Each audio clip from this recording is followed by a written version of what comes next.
Aujourd'hui, 4e dimanche de Carême, je vais vous partager comment je suis touchée par la parole de Jésus dans le récit qui nous est proposé au chapitre 9 de Saint Jean, le récit de l'aveugle-né.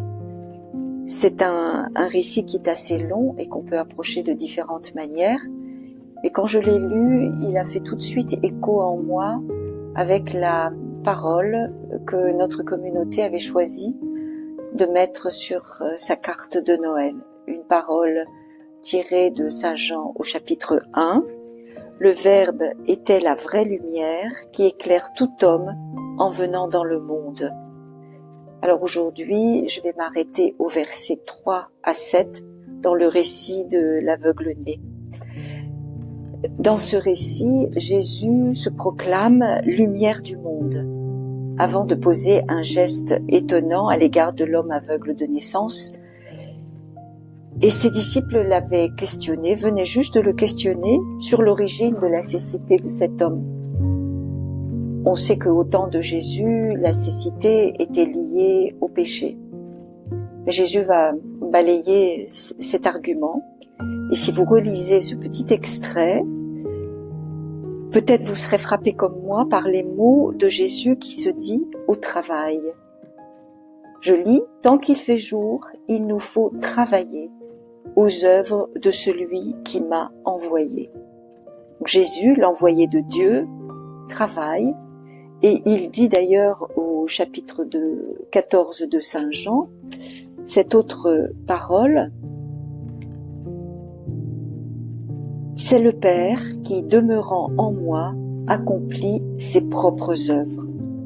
Donc ce Dieu Père, qui est à l'œuvre depuis la création du monde, qui nous est raconté au chapitre 2 de la Genèse, ce Dieu, il a fait l'homme avec des yeux pour voir. Et Jésus, fait homme, en quelque sorte, reprend ce travail de création qui a été abîmé dans l'aveugle-né. Il fait de la boue avec sa salive, il lui met sur les yeux et il l'envoie à la piscine de Siloé pour se baigner. Et quand il sort du bain, l'homme a recouvré la vue. Alors nous, depuis notre baptême qui nous a consacrés prophètes, prêtres et rois, nous avons été plongés dans la mort et dans la résurrection de Jésus, lumière du monde. Aussi, la question que Jésus va poser à cet homme, qui maintenant est guéri et qui peut voir celui qui l'a guéri, la question que Jésus lui pose, je l'entends aussi pour moi, et peut-être qu'on peut l'entendre aussi pour nous. Il lui dit, « Crois-tu au Fils de l'homme ? Crois-tu » C'est vraiment une question de foi. Est-ce que je crois qu'en voyant Jésus à l'œuvre, je vois le Père à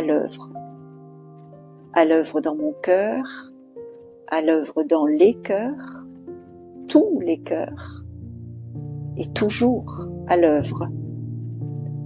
C'est un bonheur de le savoir, c'est un bonheur d'y croire et de reconnaître Dieu qui agit dans ma vie personnelle, dans la vie de tous les membres de ma communauté, de ma famille, mon travail, les engagements dans la vie du monde qui est tellement bousculée en ce moment.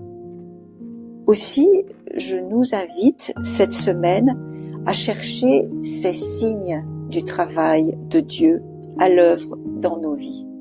Essayons de ne pas nous arrêter à la surface des choses. L'aveugle guéri a été rejeté par sa communauté qui n'a pas cru en la parole de Jésus, lumière.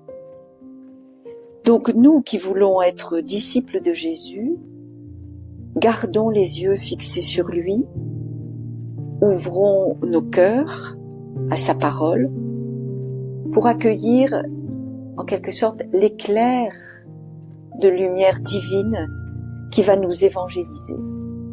qui va nous convertir, qui va convertir nos regards, qui va convertir nos cœurs et qui va nous transformer en lui.